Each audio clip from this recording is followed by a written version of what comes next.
Okay, good evening. Welcome to the Arts Commission meeting, Thursday, March 5th.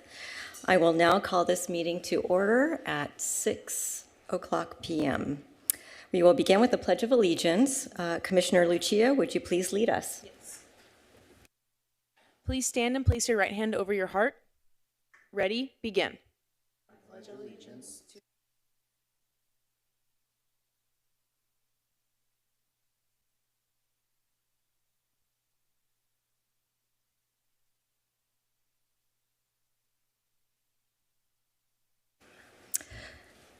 Thank you. Next order of business is roll call. Ms. Fatua, would you please call roll?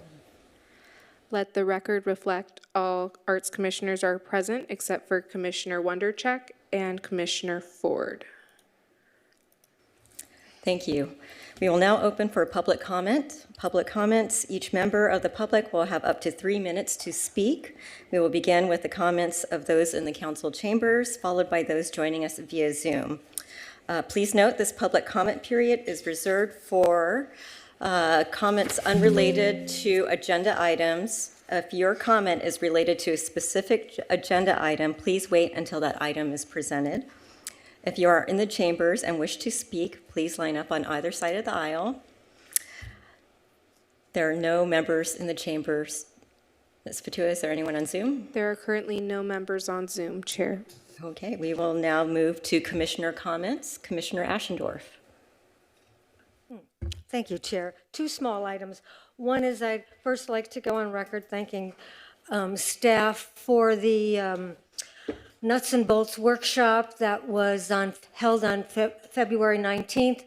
I was in attendance on Zoom, and there was so much good information, and I think it was a very productive training session. So thank you, staff.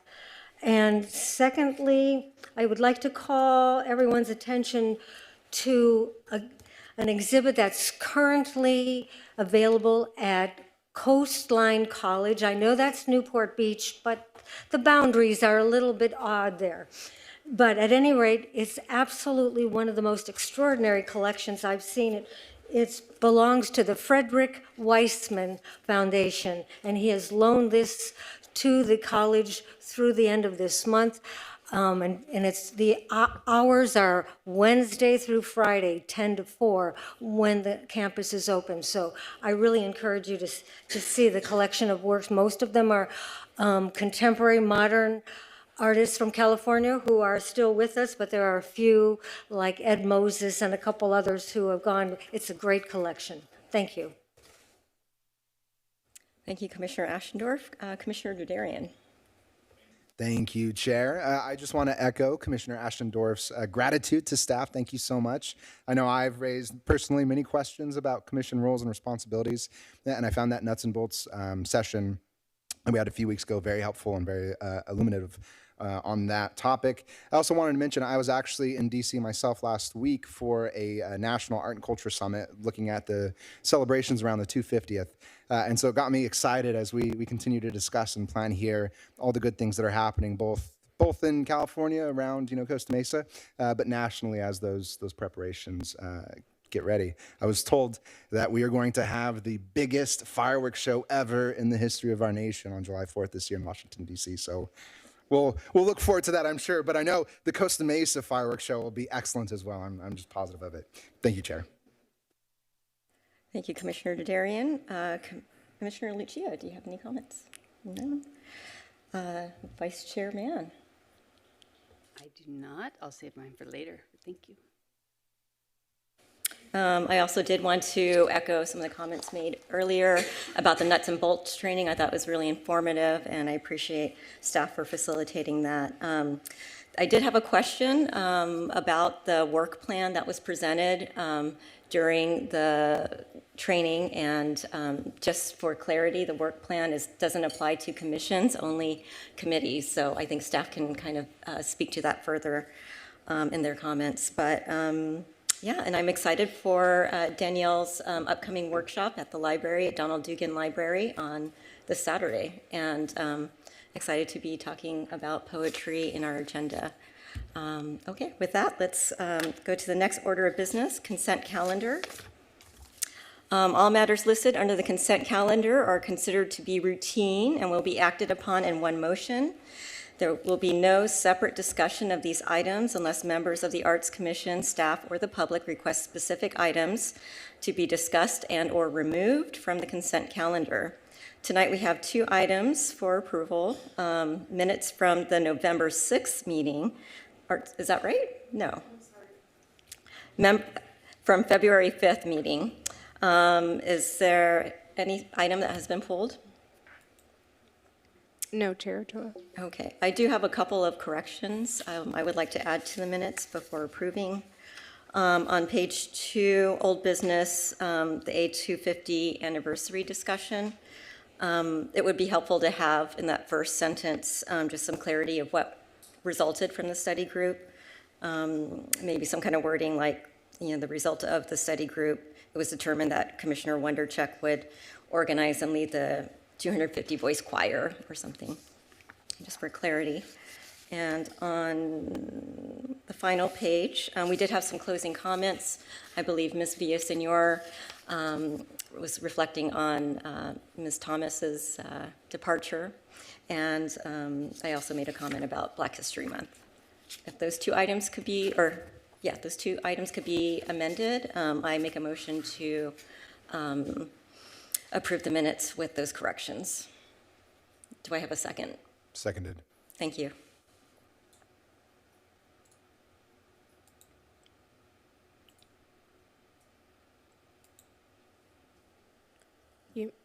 Do I need to make a motion? Thank you. Okay, You may vote on your dais.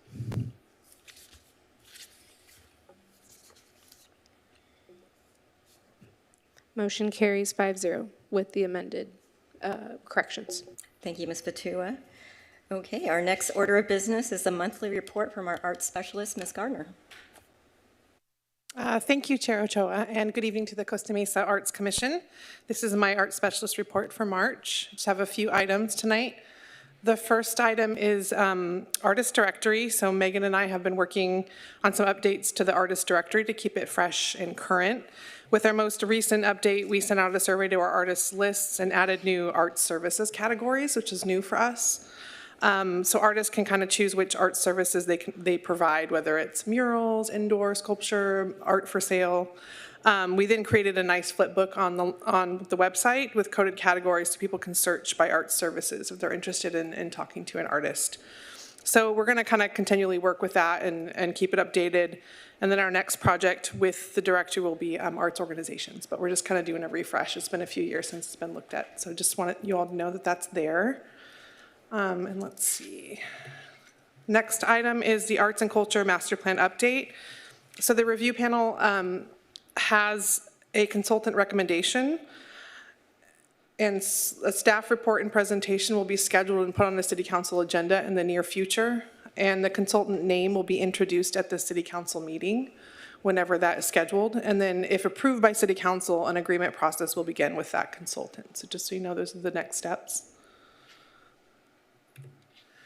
And the third item on my report, the Poet Laureate and Sidewalk Poetry update. So some sad news for us, but Danielle Hansen, as our first Poet Laureate for the City of Costa Mesa, will be moving to North Carolina at the end of May.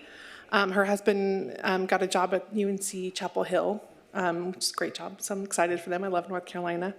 But we worked out a schedule to kind of satisfy, the pieces of her agreement. She has a 2-year agreement with the city that's expiring in April 2027.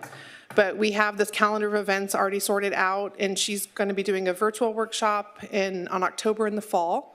And then she's really going to kind of help us find the new Poet Laureate, probably starting in fall, and kind of we'll do a whole review panel like we did last time, probably beginning of the year, 2027, and then we'll look for our next Poet Laureate for 2 years. So that's what's happening with Danielle. And then sidewalk poetry, I've heard that concrete is going to go in at Brentwood Park late March, early April. So once that happens, we have the poem stamps that were created by a vendor. Those are all ready to go. So when the vendor is able to pour, and they're waiting until the Brentwood Park project is finished, and then we'll imprint those stamps into the sidewalk. So Once we know a date for when those will be stamped into concrete, I'll be sure to let the whole review panel know that was involved, also the commissions, anyone else. I know we have some staff that want to attend and, yeah, and some media. So I'll let everyone know when that happens. And then that concludes my March art specialist report. Thank you. Thank you, Ms. Gardner. Any commissioners have questions at this time?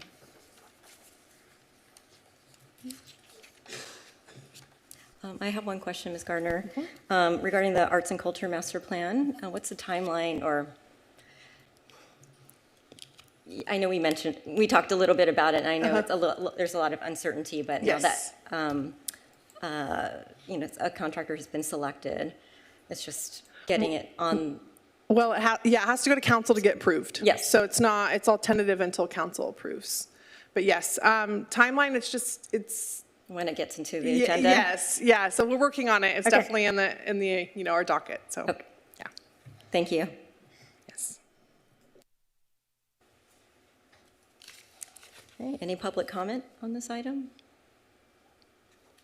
No one on Zoom? No one at this time. Okay. Any comments? Okay, thank you, Ms. Gardner. Okay. The next order of business is old business, the Arts and Culture Master Plan, budget for the fiscal year 2026 to 27. We have a presentation by Director Gruner, and we have two staff members here. Thank you so much for being here. Yeah, thank you, Madam Chair. Really no presentation. This is a continuation from the discussion at the last meeting. At that meeting, it was requested that we would have some representation from the Finance Department. And with us here today is Carol Molina, our Finance Director, along with Peter Dimitrovich, okay.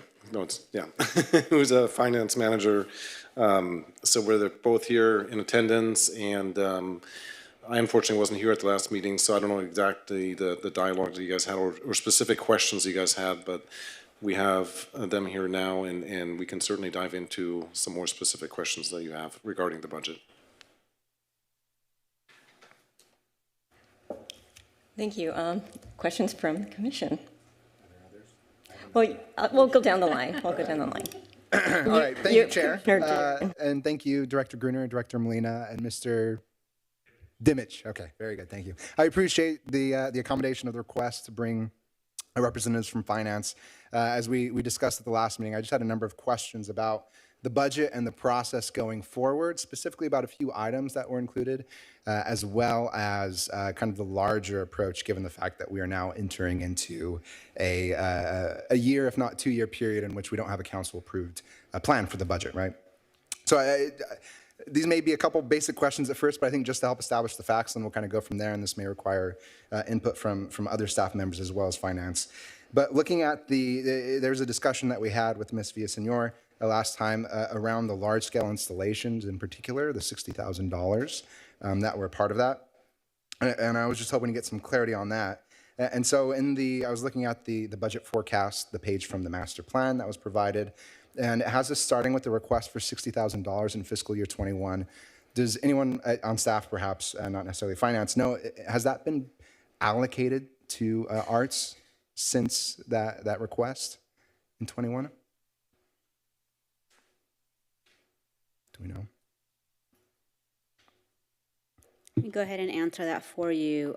We do see that $60,000 in the budget for the last few years. Okay. Now, not that it has been spent, but it was allocated. Right.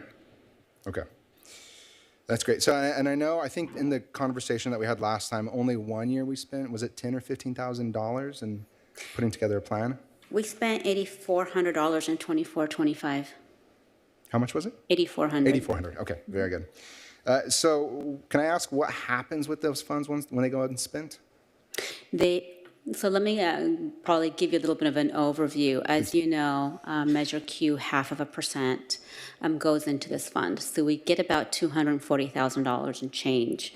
It does not cover the expenses, right? So in this particular fund, because there is insufficient revenue to support the expense side, whatever is not spent essentially stays unspent. Those funds just kind of go away. They do not carry over into the next fiscal year because there's insufficient funding to support that expense.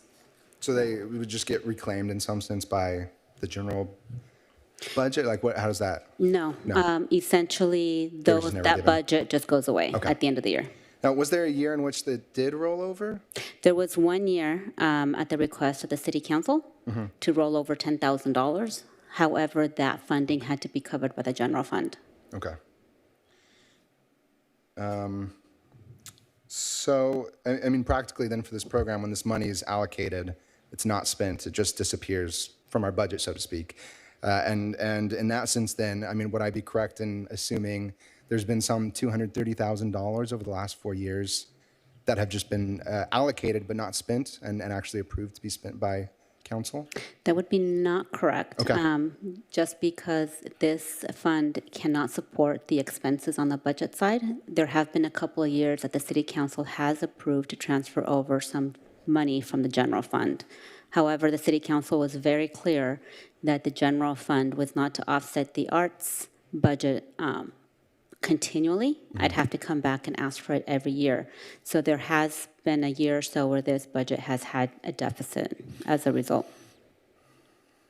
So when we present the budget for the arts to council, just I'm trying to make sure I understand exactly how this works, and we include something like the $60,000 for the large-scale installation. The assumption that I'm working on, I haven't looked at perhaps the last few years of the recommendations made both by arts staff and Parks Department, and then as well as finance. But if it's allocated, then it can be spent. Should there actually be programmatic expenses that arise? It Am I can understanding that technically be correctly? spent. However, the city council would have to give me the authority to use general fund monies if available. Okay. So then the only way for there to be a rollover amount would be if city council says, we specifically want this fund or this line item to roll over and collect, like how exactly would that? In a normal fund, if there was sufficient funding and a fund balance in the reserves or sufficient revenues, we would allow a rollover. However, because this fund has a structural deficit of about $200,000 to $250,000 in a given year, we are unable to roll over unless the city council authorizes some funding to go behind that rollover, if that makes sense. So then just to make sure I'm understanding how this works, with this budget, we were provided some numbers as to what might possibly be at least recommended from the Parks and Community Services Department to finance for arts. And that number was almost $230,000, $228,900, I think is what it was. If, just kind of talking in a hypothetical, next fiscal year comes, council technically approves that number as it's been put before, but cannabis tax revenue only comes to $180,000.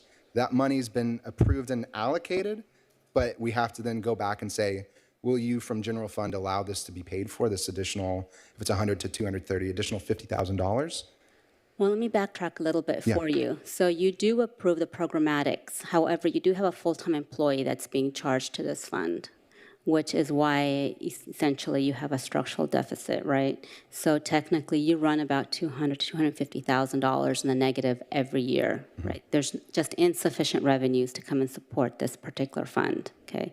So when you do go over revenues minus expenses, it's just kind of like, you take in 5,000, you spend in 10,000, you're 5,000 in the hole. At that moment in time, I would ask the city council for additional funding if available. If not, we would try to strategize some other ideas, but normally it comes from the general fund. Okay. All right. That's helpful to understand. Now, I know some of the discussions, at least that I've had with staff, is the hope has always been, and this may be not just specifically for you, Ms. Molina, but in discussions kind of for the larger art programming, this large scale line item, the hope was always that we'd be able to roll over because of the fact that we would have to invest such a significant amount of capital, and even preparing, say, Neth Park, which I think is the proposal that we've at least discussed, I want to say 2 years ago. So has there been discussion about this and kind of just a disconnect, perhaps? Because this has kind of been the way in which we've just continued discussing the $60,000 within the line item. And I'm just trying to understand how this works from staff to commission and then, elsewhere. Again, the issue really lies to the dollars and cents of it all, right? If you had more than enough sufficient revenues to be able to carry over or to even have fund balance you could actually grab from to grow this. Unfortunately, you have insufficient revenues to grow any part of this budget at this time. Okay. So then I know I'm just kind of beating a dead horse here, and forgive me, but I want to make sure Hold on. I understand. I'll let you, Yeah. would you mind just finishing up this question? And then I'm going to just go around to see if other commissioners have questions, and I can come back to you. Okay, sure. So we approved the budget, $230,000 plus staff time, right? Only $250,000 comes in, $240,000, maybe that was roughly the number for tax revenue from cannabis. And because we don't even have $60,000 available for this item, it's just off the table completely? Is that the way to think about it? Not necessarily, right? So if the city council so approves, they could allow me to use general fund money. So we're going back to the same, thought process, right? We could say, go to council and say, we're going to go ahead and offer you a fund that's essentially out of balance, right? Have a structural deficit and allow that to go into the negative. We do not allow funds to end in the negative, to be honest with you, which is why we go back to the city council and say, okay, the arts fund essentially overspent by, let's say, $100,000. Will you allow me to utilize general fund monies to cover that deficit? Okay. Are there other questions to raise, Chair? No, I just want to see if other commissioners have questions, and then I can come back to you if you have further questions. Thank you. Commissioner Lucia. Yes, thank you for being here and providing thorough answers to the questions. So I have a question related to another area from the budget. So if it's not item 2, are there other items that are, I guess, overall running a deficit? We're not getting money from the general fund to cover a rollover of unused funds. I completely understand that.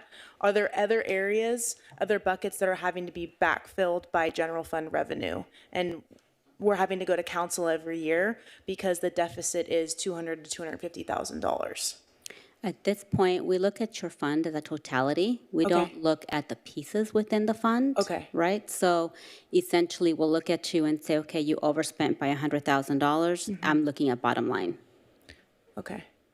So if this $60,000 was in a different area and it was under professional staff or arts grants or art crawl, an area where those funds are being utilized, and this didn't exist, where now we have not done that project, would those funds also have to be made up in the same way? Correct. So Okay. again, I'm looking at it bottom line. Yeah, For me, bottom line. yeah, so it's not that it's irrelevant of what you're spending money on, but at the bottom line, Exactly. if revenues comes in at 240 and you spend 500, Yes. there's a 260 Yeah. So right that's challenge. the crux of it. Not that it's being spent on expanding public art, and we're not ready to do that yet. Okay. Correct. All right, thank you.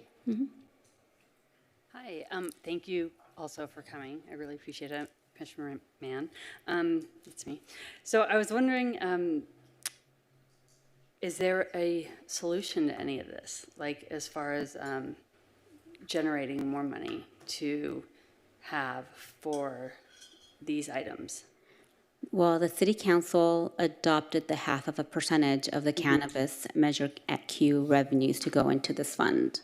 To be honest, I'm not seeing any more than you're already receiving to be continued into the new fiscal year or even in the future. I think we're pretty much at the max as far as the cannabis revenues are concerned. So any other sources of funding would require city council. Okay, and that's, I guess the other question is, other sources of funding like grant writing, whatever, if somebody, would that be something staff would do or something that arts commissioners would do if they wanted to help generate more funds for this? Or is this just what we have, and this is what we deal with, and that's... Well, obviously, staff has the opportunity to go after grant funds, right? I would probably defer to them as far as they're the subject matter experts in what types of grants they could obtain to assist. However, grants tend to be specific in nature, right? So it may not adequately follow into what you want these monies to be into. It may not follow your program. They may require a different type of art that you may not have programmed. You would have to come back, realign, and probably even go back to the city council for a readjustment. Okay, thank you. Thank you, Vice Chair. Commissioner Ashendorf. Just two comments. First, when the Cultural Arts Master Plan was originally approved 5 years ago this month, I think it is, it's stated that the annual tax revenue that was generated from Costa Mesa's creative sector was 1.7 million. And I was curious to know, and we may not know this today, but has that changed over the last 5 years? Have we seen an increase in revenue being generated from the arts in our city, or a decrease? I would have to look, but I am not familiar with that. Okay. I've just been kind of really just focusing on the specific fund. Okay. And then, I think that'll be it for now. Thank you. Okay. Hi, thanks, Ms. Molina, for being here, and Mr. Kupovich. Really appreciate you taking the time and to answer our questions. The one question I do have is are the other commission staff, are they paid from a specific fund, or are their salaries paid out of the general fund? I'm curious, why Ms. Gardner's, salary comes out of our specific, and it sounds like that's a major point in our deficit every year. That's essentially how your plan was set up. So every one is kind of a little bit different, and I'll give you an example. I have FIPAC committee. They don't get paid, right? So they don't get stipends or anything like that, right? But the Planning Commission does get paid out of the general fund. But that's a different type of commission as well. So it's just basically how your fund was set up, how your commission was set up at the time that it was set up, and that's how we follow it. Okay, and City Council helped set that up or facilitate that? I'm not sure. I wasn't part of the initial stages of this fund, but that's just how it came out. And yes, the City Council had to approve it. I have one follow-up. Would council action be required to make a change? Correct. Okay. Okay, Commissioner Darian. Thank you, Chair. I have more questions. Thank you again. I appreciate your patience. Okay, so then thinking about this, if we have this obvious structural issue that we've been operating on for the last 4 or 5 years, causing constant, I'm sure pain and frustration on your end, as well as frustration on other staff and councils, and to constantly have to reapprove these things, is the only real solution to either change the ordinance as it's stated, because that's the only funding, so to speak, that's going to the arts, or, for instance, once we get this master plan update and perhaps Ms. Gardner's salary is removed from that, would that then be absorbed by the general fund? Like, how, going forward, how is that going to work? Do you understand the question? I do understand the question, and I'm just going to be honest. I deal with a $250 million budget across 40 to 50 different funds. This is not the vein of my existence. Just to be honest, Yeah. it's not that it's big or not. It's just, for me, it's just procedural, how I'm going to handle it. How's the city council going to be comfortable handling it? How's the city manager want to present her budget? Is there any changes that they want to do? Anything that's going to be absorbed by the general fund is going to be a discussion point, right? And it's going to be sensitive, right? The general fund is very sensitive. It's mostly our public safety is funded from there, so over 50% of it. So it's very compacted fund. How we could realign different revenue sources, that's a topic for discussion with the city manager, with the city council. Okay. That's helpful. Now, then thinking about some of these items that have been allocated, and again, I understand there's complexities around it, but if there were proposed reallocations, how would that work? Is that something that would have to be department-led? Would that have to be city manager-led? Would that have to be something that the commission could send to council? Like, what exactly would that look like? It could go either way. I would probably work with Brian Gruner, the director of parks, if he were to propose a reallocation of sorts. It would go through the normal budgetary process with the city manager and the city council, with FIPAC, the planning commission. There's the PACs. So there's a lot of committees, commissions, and members involved. Yeah, great. Okay, and then I guess the final kind of line of questioning that I would like to take your time up with, Ms. Molina. Again, thank you for considering these. We're now entering this period, as you know or have heard, for the master plan update, in which the council-approved master plan is no longer operating to some extent or another, right? And it looks likely that it'll at least be one fiscal year, if not 2 fiscal years, before we have a master plan in place, just because at least the kind of discussion I've heard is all consultants have said it's going to be at least a year from start date to have a draft, which will then have to go through revisions, which will then have to be scheduled, so on and so forth, right? So that's kind of my calculus for 2 years. What is the actual financial planning, I guess, for perhaps the arts in particular look like in that time, because there's no longer an operating council-approved plan for the budget? At this moment in time, I would be talking to the Parks Director to see what we could do. You do not have a plan, so technically we could essentially not fund certain things here. But at that point, I would be working with the director. Okay. And then just as well, I mean, this may be for other people too, I think, perhaps other members of staff. But if we are proposing as a commission, an increase or encouraging Director Gruner to say, well, we'd actually like to see 50,000 in art grants versus 10,000. Again, I know very small pennies in the grand scheme of things as you're looking at it for the city budget. What are the sort of justifications that can be provided that would be helpful? Are there any, or is it just simply like whether you decide or not, or someone in the finance department, or if council then says, yeah, sure, let's give them 50 instead of 10? What would be the best sort of approach if we wanted to advocate for, say, an increase in a certain line? To be honest, your advocacy would have to really rely on what is a community benefit, right? So, and what does that align with the city council and their goals and achievements, right, in the future, the near future? That would be my recommendation for you.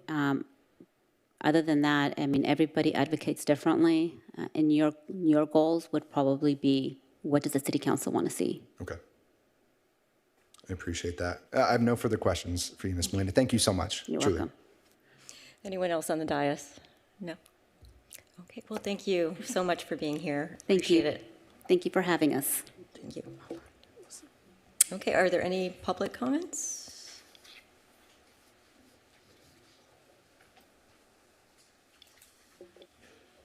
Okay, welcome, Mr. Jimenez. Hello. One sec. Good evening. My name is Eric Jimenez, Executive Director of Bright Youth, a community-based organization serving marginalized communities in Costa Mesa's west side. I've been a Costa Mesa resident for 25 years. I'm also an artist, and I've spent my career believing in something that might sound simple, but is anything but, that a paintbrush, a poem, a wall transformed can change the trajectory of a young person's life. Imagine a kid who's grown up surrounded by graffiti tags, by the visual language of territory and conflict, and one day that same wall becomes a mural. Something beautiful, something his neighborhood made. Research from the University of Pennsylvania found that crime drops in communities after murals go up, and the effect lasts. That's not just beautification, it's transformation. Imagine a teenage girl who has never had words for what she carries, and then she finds poetry. She writes it down, she reads it out loud, and suddenly she's not alone in it anymore. A 2025 meta-analysis in Nature Mental Health found that creative arts interventions are especially powerful for underserved youth, allowing them to process trauma in ways that feel accessible and not clinical. Art reaches where other interventions can't, as we all know. This is what we do at Bright Youth. We meet young people inside that possibility. And tonight, we're proud to stand in support of the Starbucks Mural Project and the Poetry Project at Shalimar Park because we see what they can become. It's not just art, it anchors, it invites, and it's proof that the city sees its young people and embraces the creative community. We believe Costa Mesa can finally and truly become the city of the arts, and we'd love to help build that alongside this commission. Thank you. Thank you. Okay, is there anyone on Zoom? Ms. Patua? Not at this time. Okay, thank you for your public comment. Next order of business, new business, art mural application at 2096 Harbor. Excuse me, Chair. Point of order. Should we have a discussion about the agenda item amongst commissioners? That's right. I mean, should we just process the information that we received and, Well, perhaps, I mean, I'd like to raise a couple points with the commission and see if there's any responses, as well as perhaps Director Gruner, if you might weigh in. okay, point granted. Yeah, I mean, typically we would have the discussion portion at this point in time after, yeah, so you guys can have that dialogue and have further discussions in regards to the item. Okay, let's do that. Comments from commissioners? You on the end? You want me to start? Commissioner Derderian. Others, if there are other comments, I'd be happy to cede the floor. So perhaps, just to ask you, Director Gruner, hearing all that, the question thus arises, what are we going to do in the interim? Is it necessary for council to approve some sort of framework, as it seems the interpretation from finance is the liberal law, insofar as the ordinance says that 0.5% of the 7% of the the cannabis tax revenue funds the arts, and thus anything else is, extra gravy that council has to approve. What would you recommend, or perhaps what are you procedurally considering? Well, I think at this point in time, having that dialogue and that discussion and seeing what the next year's budget for, fiscal year 26, 27 looks like from your point of view, then we would take that through the budgeting process. And obviously I have to meet with the city manager, present the budget, talk it through before it goes to council for approval. So, so there's still a little bit of legwork that needs to be done. And I think having that discussion tonight will give us some better direction, then we can formulate together a budget that I can present to the city manager. Okay. So, I mean, with that in mind, looking at, say, the $60,000, I know it says there Sculpture Garden / Arts and Culture Master Plan. What's the status of that? What does that actually look like if it's kind of this slush fund type approach? Sorry, I'm going to I'm going to defer to. Thank you for the question, Commissioner Derderian.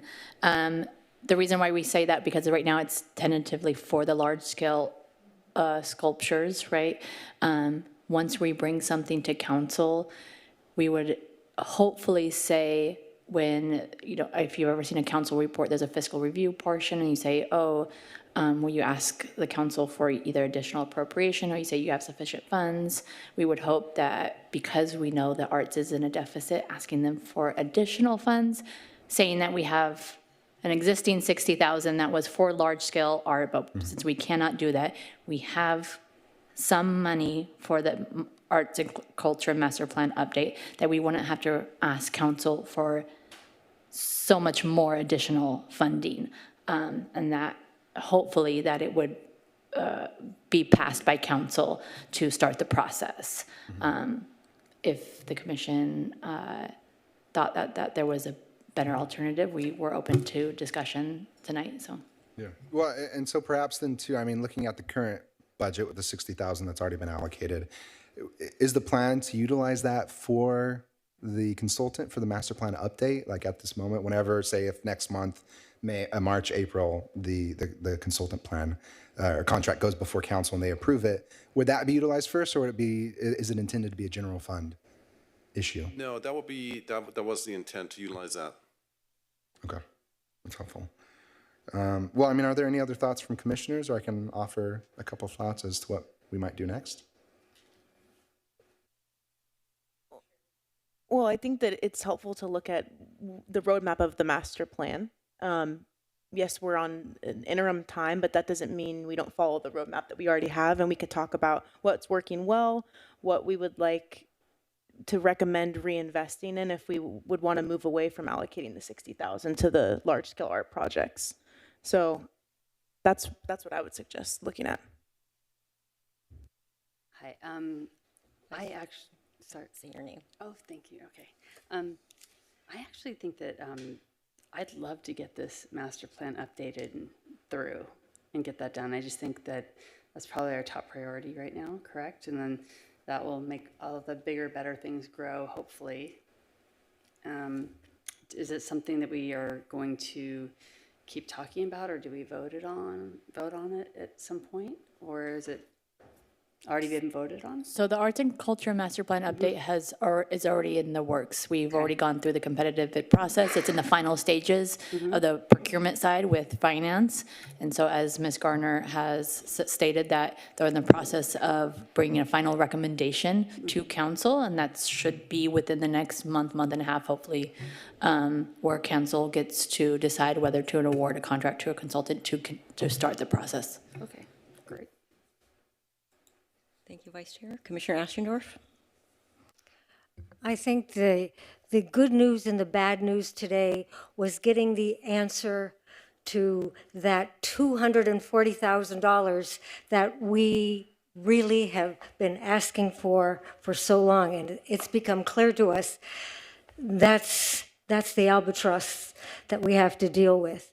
And so, I mean, it's nice to know that there's a real number out there that we were just like, what is coming from the Prop K? But, you know, I agree with you, Commissioner Lucia, that if it means that we sit down and we look at saying, okay, numbers, how are they served? Can we leverage the money elsewhere?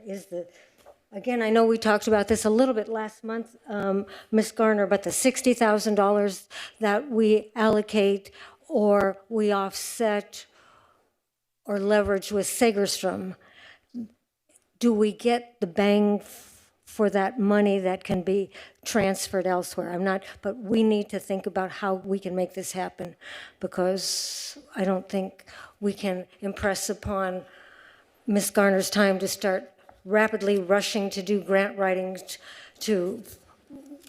among all the other things she has to do. Thank you.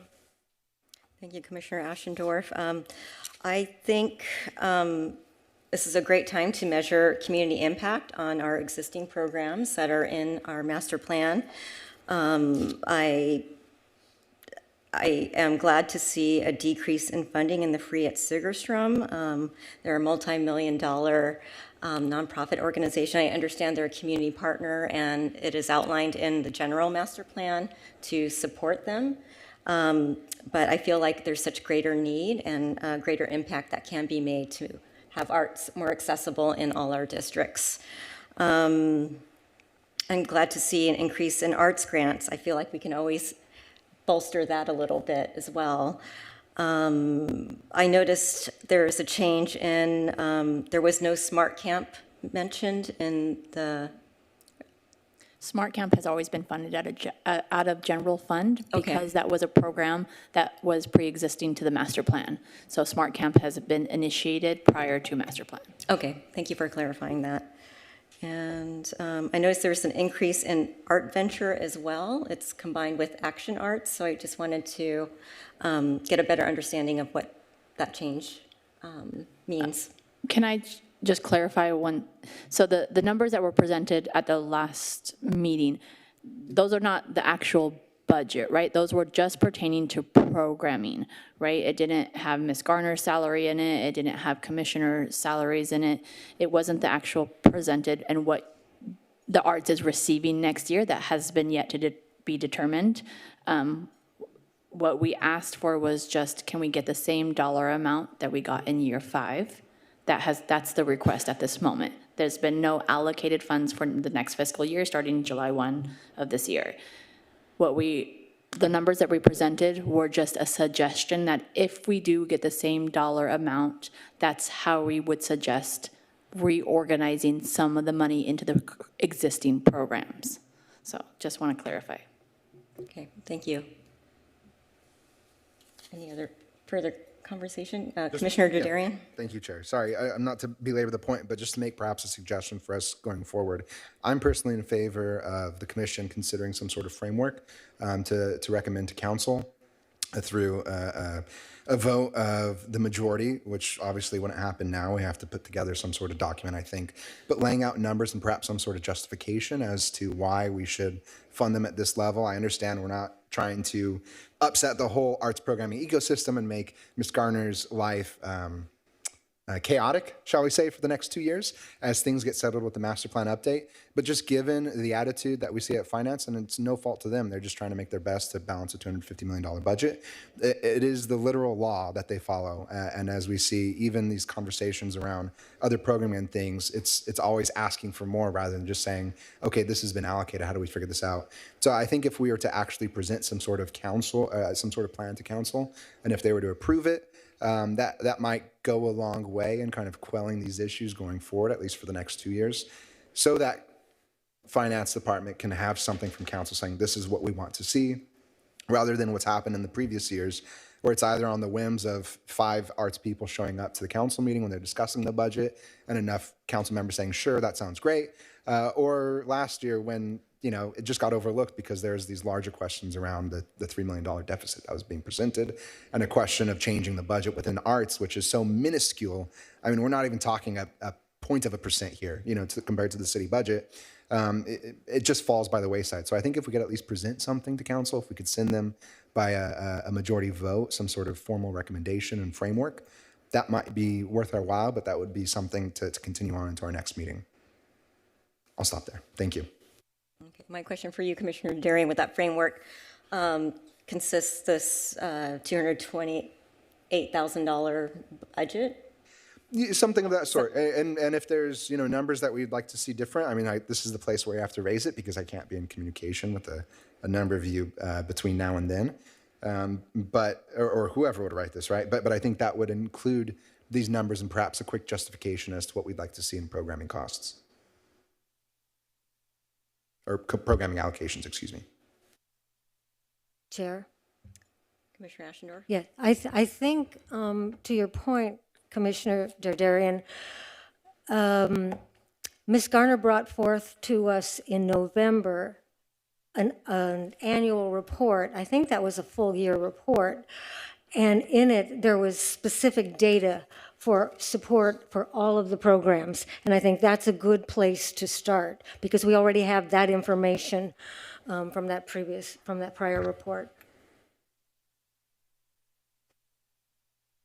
I think I have a question for Ms. Gardner regarding the Segerstrom campus program. Is now that ACMA's UCI Langston Museum, are they factored into that line item?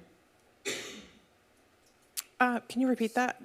The free at Segerstrom campus is now that ACMA is no longer ACMA, it's UCI Langston Museum. Are they given an allocation of this fund to support their workshops and programs? So we've already spent it from this last fiscal year, so that was already kind of in the works before the museum was changed. Okay. So for this fiscal 25-26 year, it's been spent. But it doesn't mean it can't be up for discussion for the next budget, so 2026 to 27.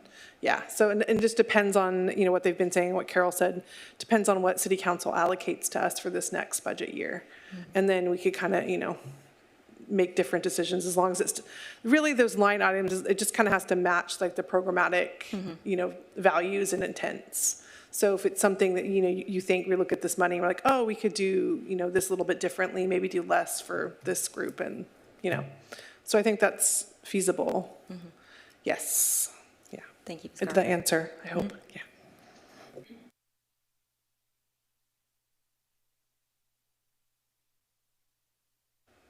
Okay, Commissioner Dardarian, just going back to your proposal of a framework, do you see that a result of a study group or Yeah, I mean, I can other kind of configuration? I can work on something and perhaps bring it back and consult with one other member or something of the sort, ensuring that we're compliant with Brown Act, of course. Does that suffice? Just don't want you to do it alone. I mean, that's fair. We are a commission, and I know we have to observe the Brown Act, but I don't know, Director Gruner, do you have any suggestions for that? I mean, you can do that. You can have a small working group of 2 people and kind of come up and derive something that can be presented at the next meeting. But we got to keep in mind the timeline.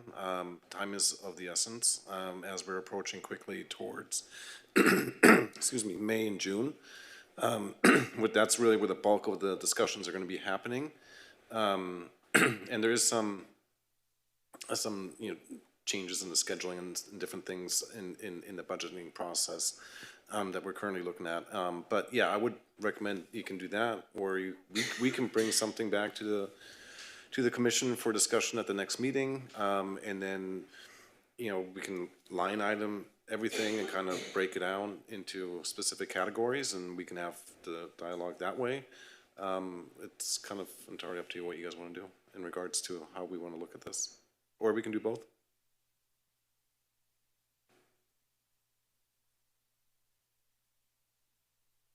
Well, since we did have a conversation last meeting, I think Commissioner Dodarian and Commissioner Lucia were interested in contributing to that. I would support a work group amongst you two and maybe one other staff, and you can report back at the next meeting.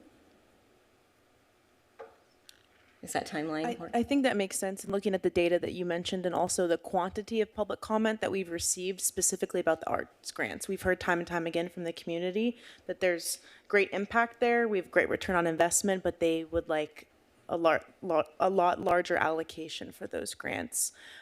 So that's what I've gleaned from our comments from the community. I'd imagine that that's the direction that I feel like I'd want to go towards in a discussion about a framework, that being in the greatest area of need. And I know many commissioners have expressed what they think about the Free at Segerstrom Center campus. I just don't know what other buckets are very large to pull from, since we're working within a fixed constraint.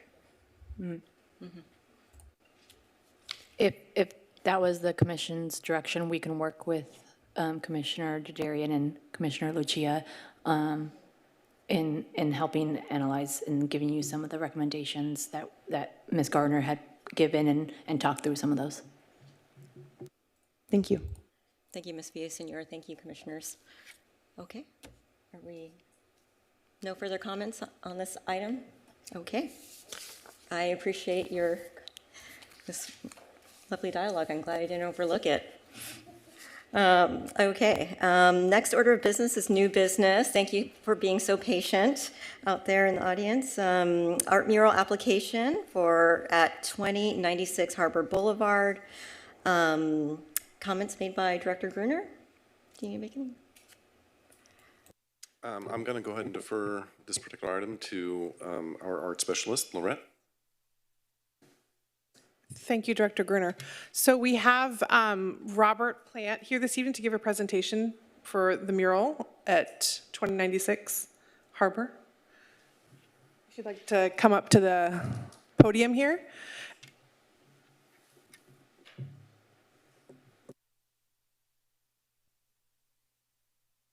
One second, sir. Let me turn on your mic. Oh.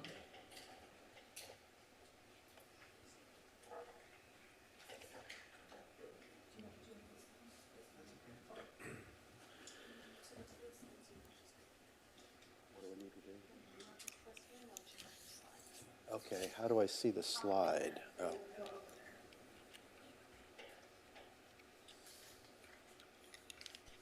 Yep.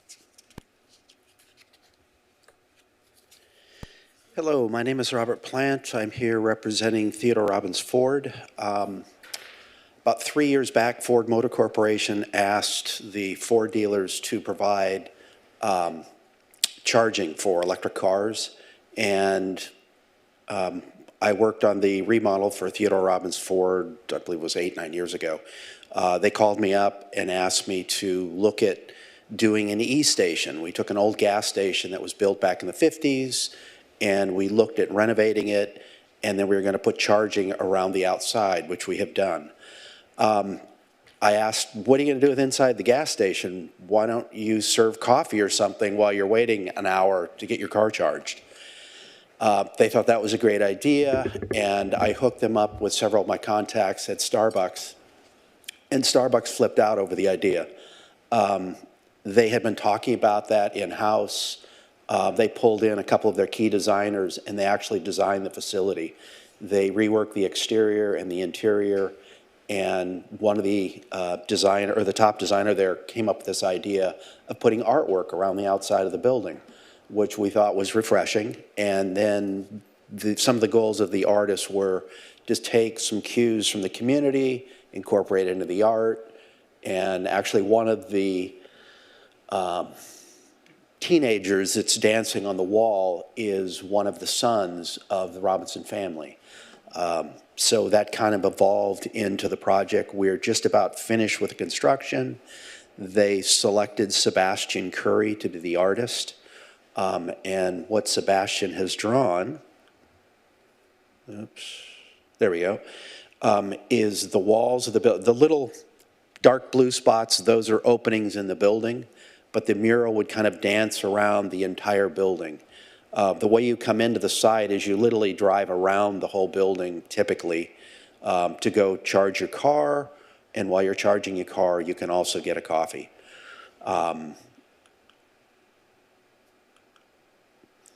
So he's got these very colorful characters dancing on the wall. The wall is basically beige stucco right now, and it'll be colored by the muralist as it goes around, which I think would give a nice pop to the overall building.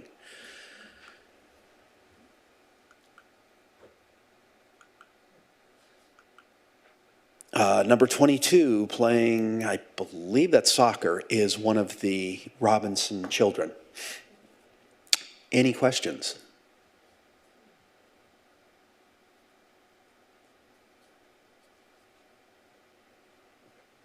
Any questions from commission? Okay. Comments? Okay, let's go with comments.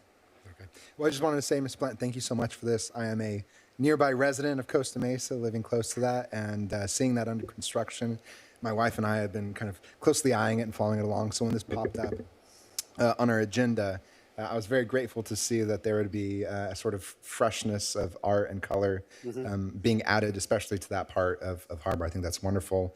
As an arts commissioner, one of my big goals has been to see more art around the city, especially on our major veins. So I think this will be a fantastic addition to the community.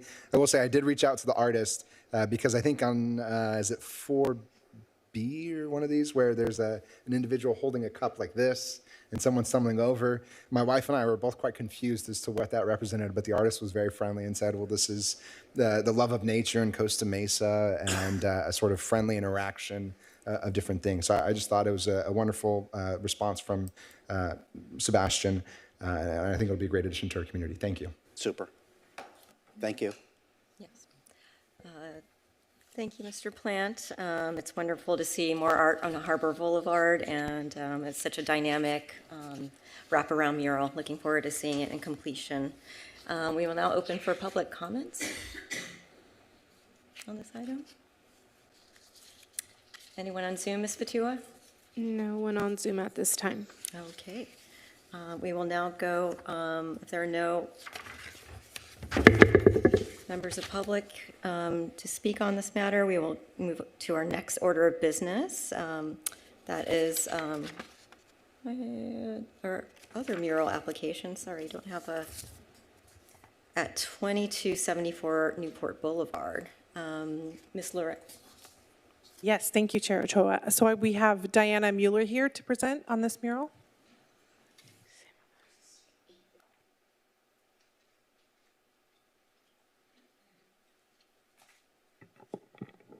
Hello and good evening. My name is Diana Mueller with Community Development Partners. I'm the project manager for the Mesa Vista Apartments project, and I am also an art lover. Our project is located at 2274 Newport Boulevard. The site was formerly an old blighted Motel 6, and it is located adjacent to the Alibaba Motel, so you guys probably know exactly where it is. I do feel like our mural is in a really prime location. It's visible from Newport Boulevard, and it's also visible by cars as they enter and exit the 55 freeway there at Victoria. The Mesa Vista Apartments is an affordable housing project that will provide 86 studio apartment homes to individuals making 30 to 50% of the area median income. Phase 1 construction was completed back at the end of 2023, and Phase 2 construction is set to complete very soon, by mid-April, so that's coming down the pipe. This affordable project was partially made possible by contributions from the City of Costa Mesa, the County of Orange, as well as from grants by CalOptima, Home Depot, among other sources. This project holds a special place in my heart. I'm a graduate of Vanguard University and have been a resident of Eastside Costa Mesa for the past 30 years. So not only is this mural going in my city, it's going in my neighborhood. There's a lot of white there with the Alibaba and currently with our project. So I really feel like the mural is going to break some of that up and just add some visual interest at a stretch of land that there really isn't much else going on. I'm lucky to work for a development company that really values art. Our company encourages us to integrate art into all of our new apartment communities. Nearly all of the projects that I've worked on have either had public murals, custom sculptures, word art, or portrait projects installed for the residents and for the neighbors to enjoy.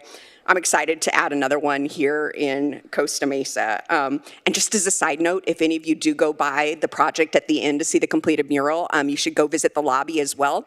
We have another mural in the lobby that was actually painted by the wife of Nate Robbins, who's the neighborhood improvement manager here and assisted on this project. So it was fun to kind of bring that personal aspect into the project as well.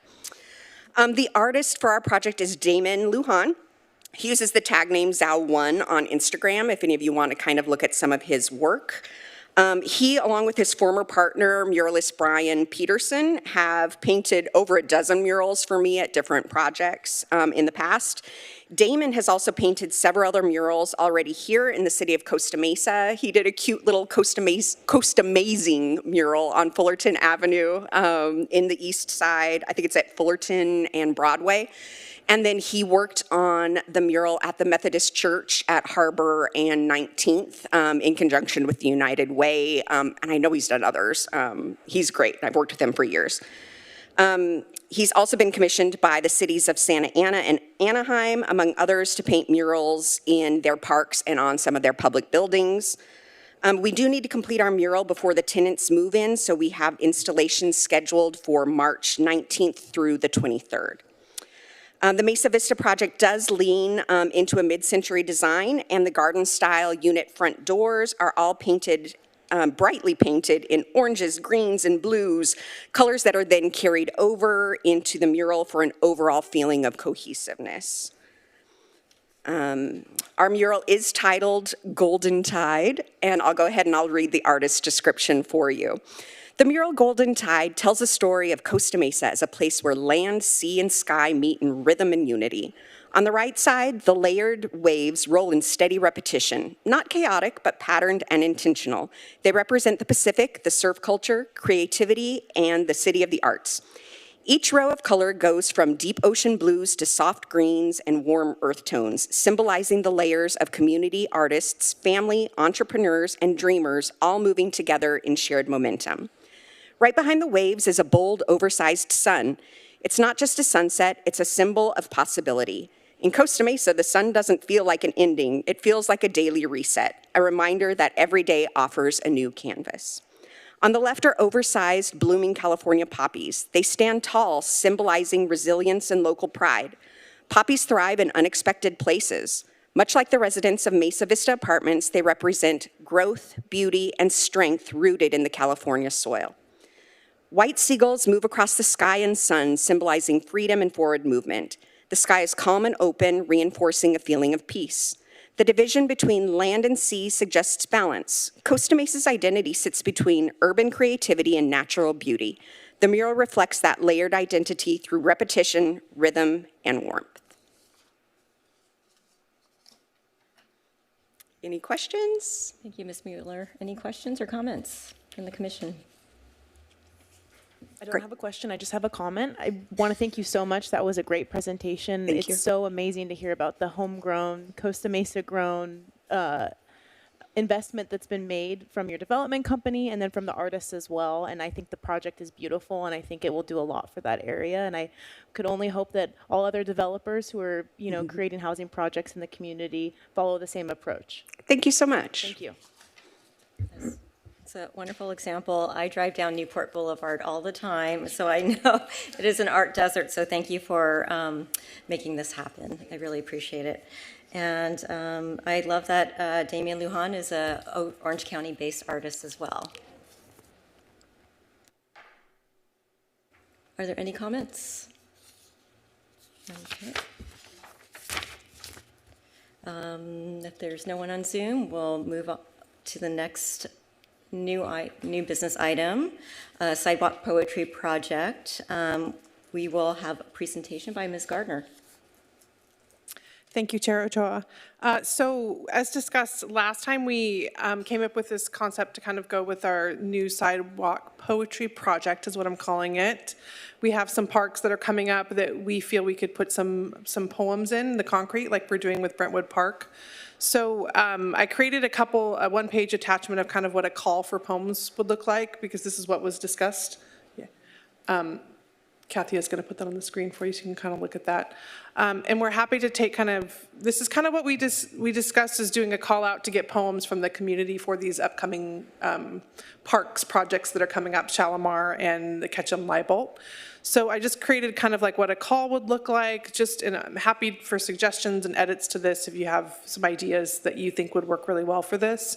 And then I also attached an application what that would look like when we kind of do the outreach for the community to kind of collect those poems to do more sidewalk poetry at upcoming park projects.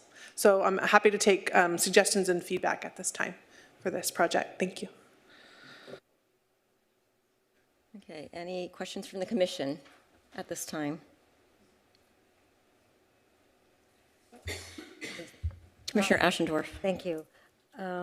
Thank you so much, Ms. Garner. This is so exciting. We are moving poetry forward in this city. And what I appreciate how you outlined the call for the poems. This is something that we wrestled with when we were working on or outlining what we would do at Brentwood Park. You've already really did a good job of steering people in the right direction because some people may not know the history of Ketchum-Leibolt, but you've really, really captured that very well with the service and safety and heroism. So I appreciate that and how we will bring young people into the process at Shalimar is extremely important. So thank you. I like the direction this is headed.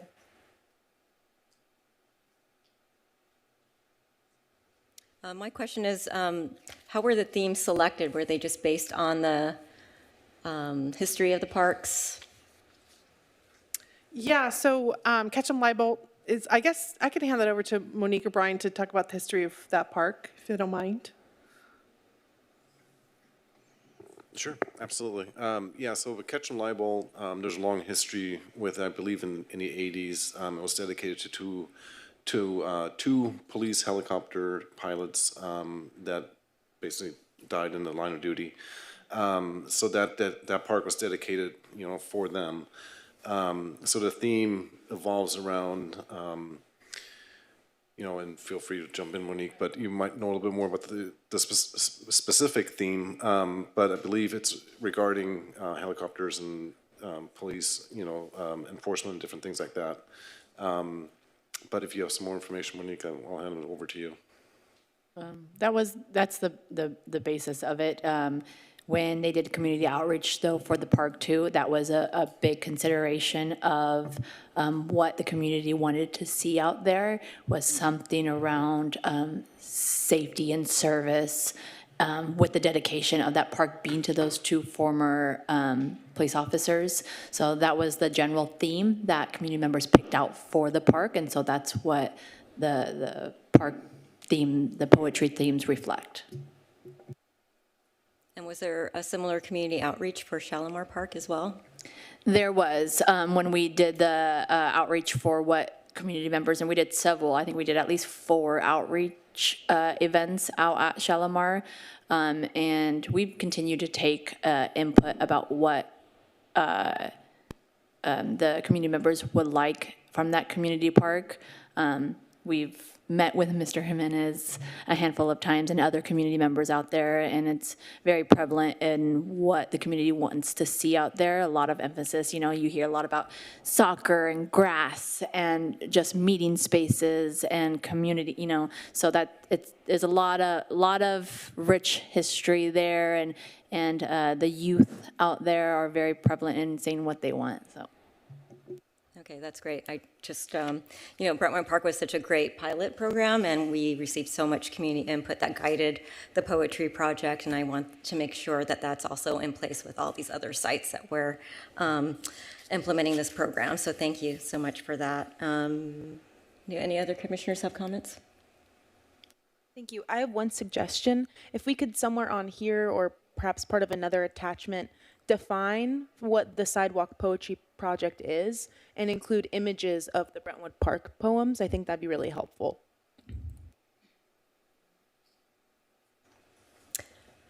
Question, Chair.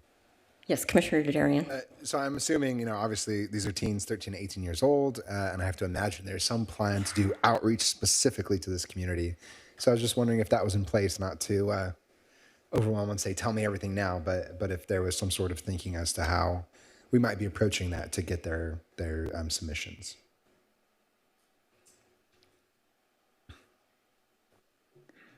So specifically for the parks, we did the groundbreaking for Ketchum. Once we have this in place, we'll be doing a groundbreaking shortly for Shalimar. And in fact, we have an event tomorrow in the Shalimar Park neighborhood, giving them information about upcoming projects and just the park itself.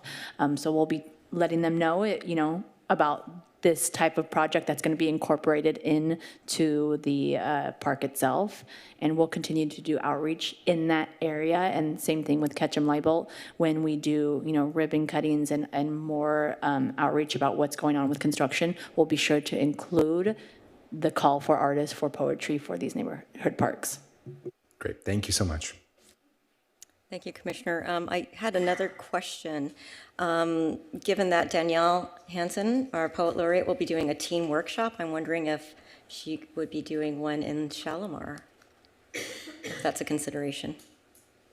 You mean location where she's doing it? So far, we're doing it, as of now, we're just doing it at the Teen Center at the Downtown Recreation Center as a location. But we can definitely put the word out to Shalimar community that it's happening. So if there's kids in that area that may want to come to the workshop, we did discuss that and kind of learn how to make a poem. It might be a nice kind of overlap for that. And I would like to request that, I know poems can be in other languages, but we should at least have one poem in Spanish or one poem selected. Just so that we are consistent with what we're doing at Brentwood Park. And the translation my question is, the translation going to be stamped besides the poem? I think that's just specific to once we bring the project back to the Arts Commission to look at and for approval with some poem suggestions. I think that's just up to the discretion of the review panel and then the commission.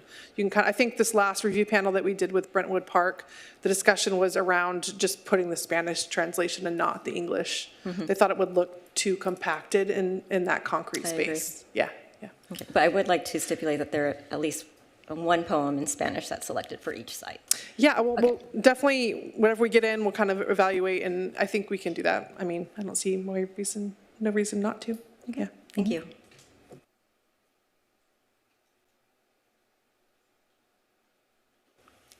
All right, and I wish we could offer a heftier stipend for our young poets in our city, but I think this is a great start and excited to see this project going.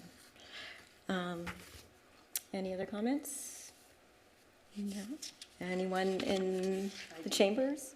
Oh, go ahead, Vice Chair. I just want to say I really appreciate the community comments, and I grew up in LA, and I grew up around right in the middle of Hollywood, and there was just a lot of tagging and everything, but murals made everything better.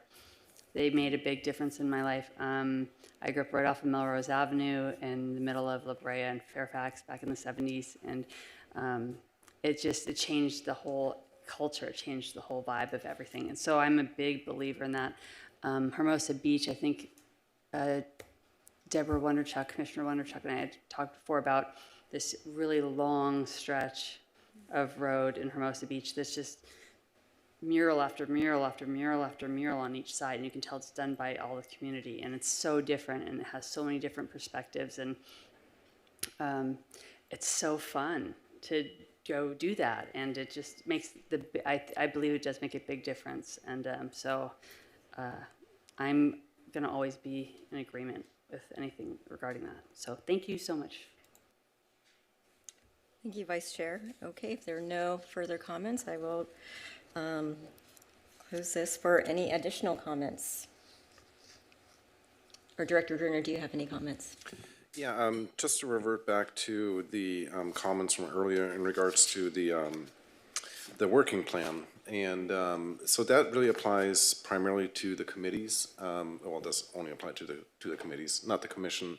The commission's roles are far more defined in regards to their roles and responsibilities and what the council kind of expects out of them.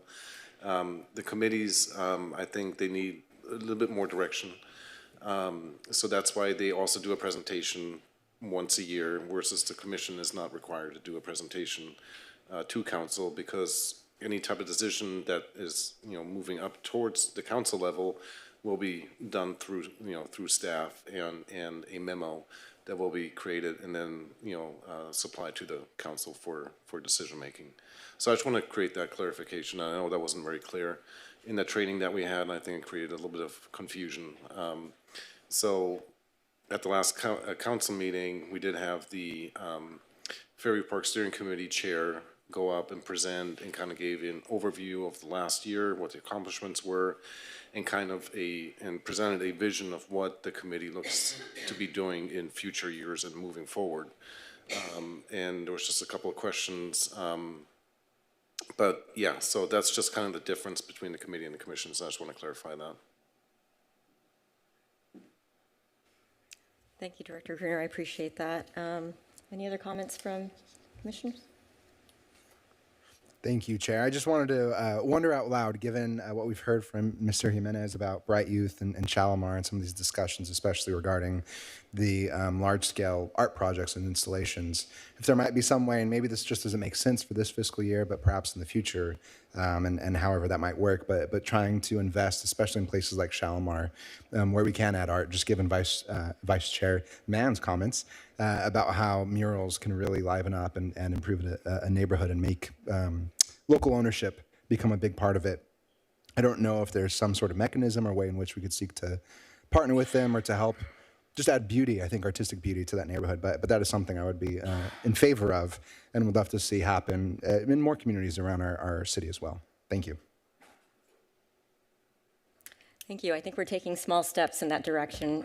We're going to be bringing back the conversation about an art ordinance, as well as Arts and Culture Master Plan. I think that should be definitely part of our visioning strategy. If there are no further comments, I will adjourn our meeting at 7:16. Thank you, everyone.